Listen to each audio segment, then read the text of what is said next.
Oke, selamat datang di channel saya Green Wombat. Di sini saya akan membahas tentang porting polish atau bagian-bagian lain di cylinder head ya, kayak misalnya penentuan single overhead camshaft atau dual overhead camshaft. Sama saya juga akan menjelaskan tentang perbandingannya antara yang menggunakan roller rocker arm atau enggak, itu intinya itu. Oke, sebelumnya gue mohon maaf kalau misalnya channel gue update soal video ini lama banget, karena sebelumnya gue mencoba buat nyari suara yang pas gitu buat di recording. Gue udah nyoba untuk ngambil dari handphone gue segala macam, ternyata memang kurang pas. Jadi total ini video percobaan keempat apa kelima gitu, makanya progresnya cukup lama. Dan kemarin gue sempat terganggu sama hal-hal lain, hal-hal kecil gitu. Jadi itu gitu. Padahal sebelumnya gue juga dibantu sama Bro John Gaming gitu. Ini gue bakal gambarin dulu konstruksi yang bakal gue jelasin. Ya, ini udah di proses editing ya. Jadi kalau misalnya ada yang mau skip, di skip ke 1 menit 51 detik. Ini gue cuma mau nambahin soal ini udah di fast forward 8 kali ya. Jadi gue mau nambahin soal giveaway. Nanti deskripsinya nggak ada giveaway lagi, tapi giveaway-nya tetap ada. Cuman untuk konstruk giveaway-nya bakal gue pikirin lagi secara matang dengan nilai yang sama gitu. Jadi balik lagi, channel ini tetap melakukan giveaway dengan nilai yang sama, hanya konstruknya mungkin ada perubahan atau tetap sama, nggak tahu juga. Kalau misalnya ada perubahan ya pasti nanti akan ada pemberitahuan juga, mungkin di video beberapa video yang mendekati subscriber 1000 dan jam tayang 4000. Ini baru beberapa jam tayang, baru 9. Ya pokoknya gitu, silahkan dilanjutkan untuk ini. Oke, di sini gue bakal ngejelasin yang pertama tentang perbedaan antara dual overhead camshaft dan single overhead camshaft. Jadi di sini gue bikin yang langsung ya, ini yang direct tap ya. Gue tahu gambar gue jelek banget ya, jadi nggak usah diperhatikan secara detail.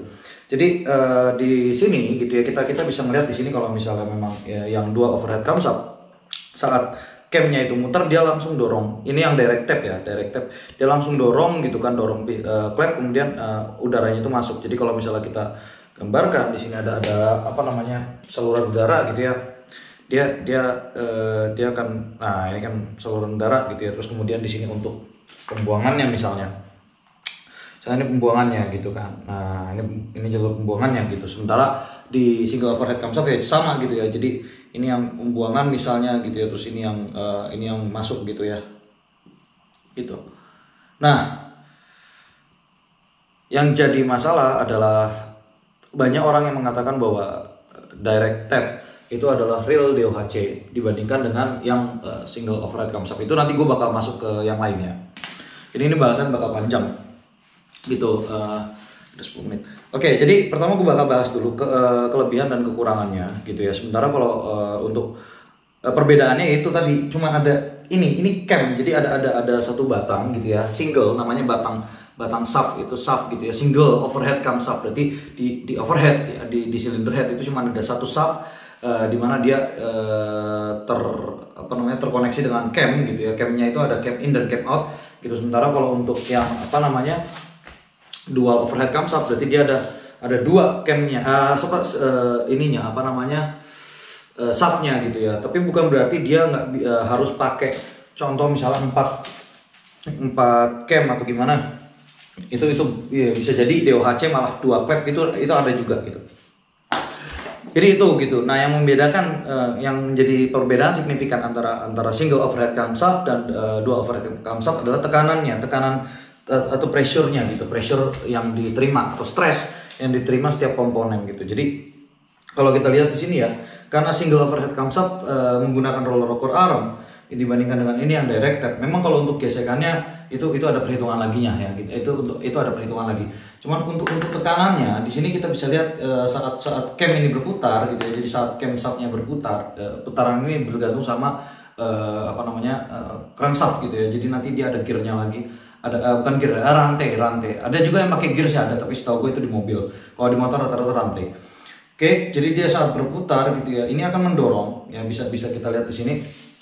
Dia akan mendorong capit atau rocker arm gitu ya. Sementara dorongannya itu tidak langsung ke arah bawah gitu ya.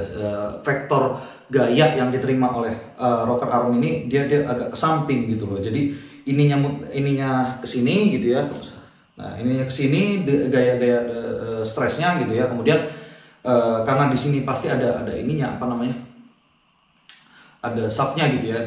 Dia akan dorongnya gini. Nah, gitu kan. Jadi pasti di bagian tengahnya ini ada stres gitu loh. Ada stres yang lebih tinggi gitu saat dia menggunakan roller rocker arm yang memang single overhead camshaft, dan ini tidak berlaku pada dual overhead camshaft. Oke, karena posisinya berbeda gitu. Jadi ini gambarnya nggak begini banget ya, ini harusnya agak landai lagi gitu ya. Cuman gua nggak bisa gambar sih gitu. Jadi ini seharusnya gambarnya agak landai, terus dia ya naik turun biasa lah gitu kan.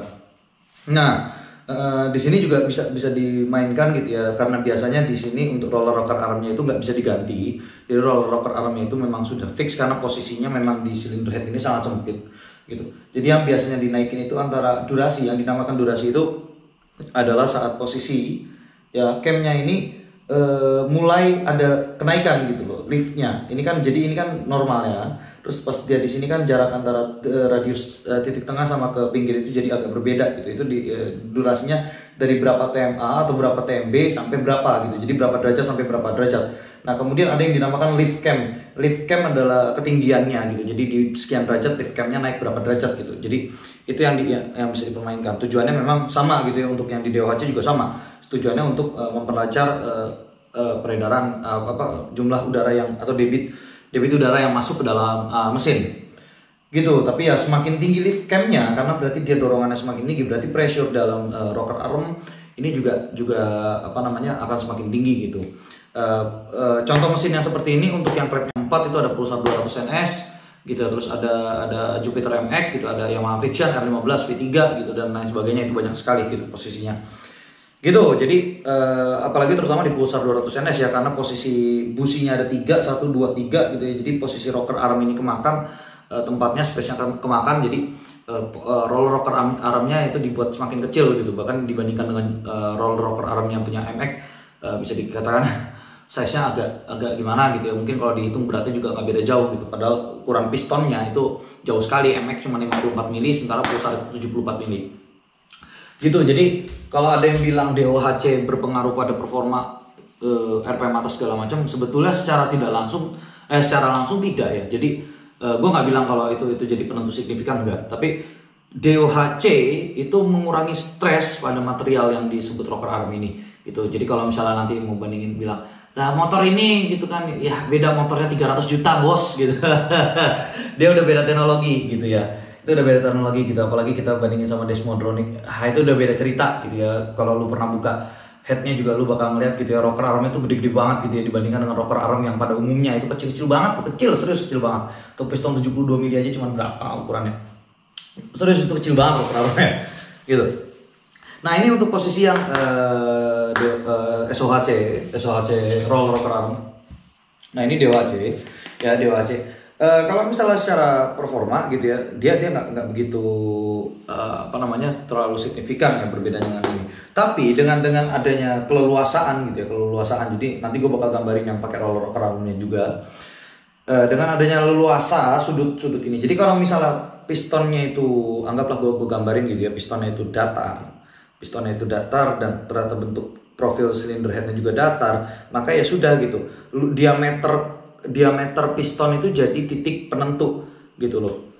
Berapa klep yang bisa kita masukin gitu loh, berapa klep in, berapa klep out itu udah ini. Tapi kalau misalnya anggaplah sekalipun bentuk silinder headnya itu agak begini gitu ya, terus ternyata headnya juga profil headnya seperti ini, atau ini harusnya nggak begini tapi ya gini lah gitu kan. Nah, agak V shape gitu. Ini kita bisa berkreasi lagi gitu loh. Aduh, goyang-goyang ya, sorry. Kita bisa berkreasi lagi dengan ukuran klep yang total panjang diameternya itu lebih lebar daripada daripada diameter piston itu sendiri gitu loh. Jadi DOHC memang tidak menjadi penentu bahwa performanya lebih bagus entah di RPM atas atau di RPM bawah gitu. Tapi dengan DOHC kita bisa lebih mengkreasikan bagaimana sudutnya gitu kan. Untuk kita juga bisa mengurangi sudut di cylinder head Karena nanti kalau dari sini gitu kan posisinya ini terlalu tegap gitu ya buat dari intake gitu, karena nanti ini nyambungnya ke intake. Sementara untuk DOHC posisinya jauh lebih luas gitu, dan kita bisa mengurangi yang namanya turbulensi gitu. Dan kalau misalnya ya untuk airflow rate gitu ya, turbulensi itu sangat merugikan gitu, karena dia akan menghalangi debit udara yang masuk dengan nilai yang seharusnya berbeda gitu. Jadi mengurangi debit yang masuk. Ya, nggak signifikan, tergantung pada putaran, tergantung pada tekanan gitu. Karena ingat konsep awalnya mesin itu fluida itu bergerak dari tekanan tinggi ke tekanan rendah gitu. Dan saat ada turbulensi, dia seperti ada wall atau partikel gitu yang kemudian dia menjadikan satu tekanan gitu. Dan kalau ada turbulensi berarti ada satu titik vakum yang tidak terisi, atau beberapa titik vakumnya, jadi nggak cuma satu gitu. Nah, ini perbedaan antara single overhead camshaft atau dual overhead camshaft gitu, secara ringkasnya seperti itu gitu. Jadi SOHC tidak serta-merta enak di RPM bawah, DOHC tidak serta-merta enak di RPM atas. Hanya saja karena konstruksi headnya seperti ini ya, jadi kalau lo bikin gitu ya, kalau lo bikin mesinnya untuk DOHC ya, itu lebih banyak ruangnya gitu, kita bisa bermain sudut lebih luas daripada yang SOHC gitu loh. Ya gue tahu SOHC juga ada yang bisa bikin derajatnya juga berubah gitu ya, derajat sudut klep ini bisa berubah gitu ya. Tapi itu butuh effort yang luar biasa, dan kita harus memperhitungkan material dari rocker armnya. Sementara DOHC lebih minim gitu part yang harus diperhitungkan gitu.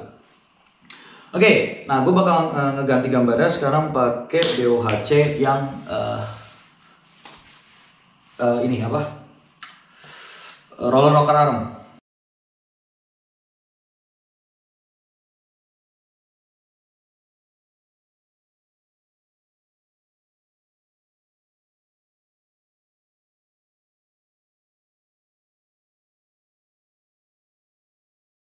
Oke. Ya, jadi gini. Ini yang pakai roller rocker arm ya. Jadi ini dia ada rocker armnya gitu. Gue tau gak bakalan sejelek ini ya konstruksinya ya. Gue yakin bakal lebih rapi. Bukan yakin sih, pasti lebih rapi gitu. Jadi berbeda dengan rocker arm yang ada di mesin single overhead camshaft. Untuk mesin di dual overhead camshaft ini bisa kita lihat ya. Ini posisinya dia lagi dorong ya. Jadi saat dia berputar ya kan, saat dia berputar dan dia masuk ke lift cam yang tinggi, dia akan mendorong rocker arm ini turun gitu kan, dia dorong klepnya gitu. Sementara saat dia berputar lagi dan dia tidak terkena lift cam yang maksimal, dia akan menutup gitu. Ini harusnya agak ini sedikit, ini ada overlap ini harusnya. Nah gitu loh.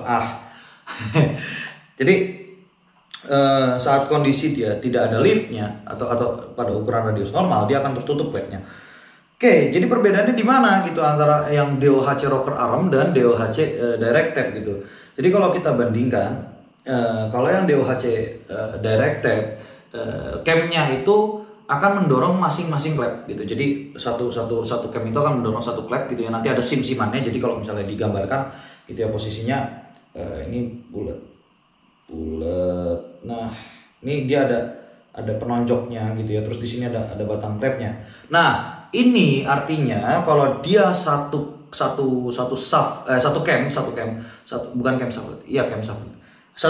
itu ngedorong satu klep, gaya gesek yang ada di sini semakin bertambah. Sementara kalau dia pakai roller rocker arm, ya kan, kalau dia pakai roller rocker arm, yang dia dorong itu hanya satu gitu. Jadi di sini ada rocker arm. Nah, rocker arm ini nanti bercabang jadi dua gitu loh. Bercabang jadi dua. Nah, cabang dua ini kemudian yang dia memukul si klep tersebut. Oke. Jadi itu ya perbedaannya gitu. Jadi karena gaya geseknya gitu, luas gesekannya itu kan sama biasanya ya. Luas gesekannya itu segini, sama aja gitu.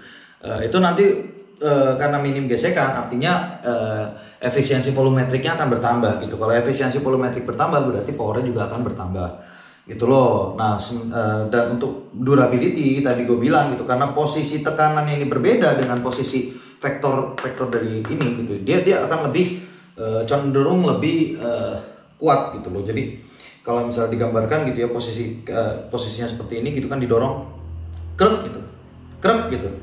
Beda sama yang ini. Kalau yang ini kan dorong, nah gitu kan.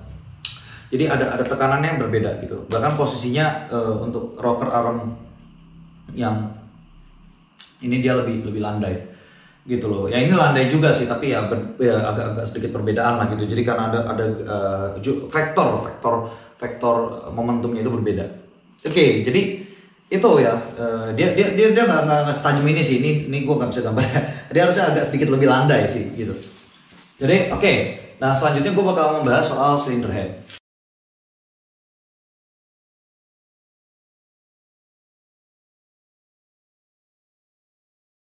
Oke, gini aja deh, biar simpel. Oke, jadi gue nggak bisa gambarin cylinder head secara utuh dalam waktu singkat ya, karena ini dalam video. Jadi gini, prinsipnya saat piston itu turun ya, saat piston itu turun dia akan ada kekosongan. Jadi di sini ada kekosongan tekanan gitu ya, dan akhirnya dia menarik udara dari luar gitu. Dari luar ini berarti di sini ada clap in gitu ya. Saat clap ini kebuka, artinya dia kalau dia karburator berarti ya masuk dari karburator, kalau di injektor berarti pakai injektor gitu. Makanya ada dibilang NA dan force gitu. NA itu berarti naturally aspirated, berarti ini yang NA gitu ya. Jadi saat clapnya kebuka, pistonnya turun, dia masukin angin. Ada lagi force induction, itu artinya saat clap itu kebuka, dia tidak hanya menarik udara secara dari prinsip perbedaan tekanan, tapi dia juga didorong oleh mesin seperti supercharge atau turbocharge. Oke, kita nggak akan bahas sampai sana, kita itu cuma intermezzo aja. Nah, sekarang gini, saat ada udara itu mengalir, ya, dia partikel udara itu kan mengalirnya bisa dikatakan mengikuti gitu ya, mengikuti tekanan gitu. Dan saat udara itu mengikuti tekanan, dia punya namanya airflow speed. Jadi kecepatan udaranya berapa, dan semakin tinggi kecepatannya memang dia nanti akan mengikuti hukum-hukum fisika yang lain gitu ya. Kayak misalnya kita juga berbicara soal airfoil, aerofit aerodinamis segala macam lah yang gitu lah. Itu tapi di bahasan yang lain. Nah, karena kecepatan udaranya itu tinggi, dia akan membentuk partikel-partikel seperti dinding gitu ya. Dan itu yang disebut dengan turbulensi gitu. Dan sampai detik ini turbulensi adalah sesuatu yang harus diperhitungkan secara detail. Walaupun gue nggak tahu insinyur Jepang memperhitungkan sampai sedetil itu atau enggak gitu ya. Tapi yang gue tahu, kalau gue disuruh ngitung itu gue nggak bakal mampu gitu, karena terlalu banyak faktornya gitu, terutama ada di RPM berapa. Bahkan jangan dikatakan itu setiap 1000 RPM, 2000 RPM, 3000 RPM. No, itu bisa dalam hitungan per 1 RPM atau bahkan per sekian suhunya sekian gitu, karena perbedaan suhu berarti memberikan perbedaan tekanan gitu. Nah, kasus-kasusnya banyak gitu ya di motor-motor yang memang sudah di porting gitu ya. Saat headnya sudah di porting, dia RPM tertentu dia merasakan udara yang bukan udara ya, tapi gasnya itu kayak mandek gitu, gitu. Kalau dibawa ke dyno itu nanti ada kurva dynonya itu kayak misalnya dia naik gitu ya, terus dia ketahan terus naik lagi gitu. Ini bukan super kips atau turbocharge ya, ini adalah mesin naturally aspirated dengan tanpa perbedaan lift cam atau jumlah cam segala macam lah gitu.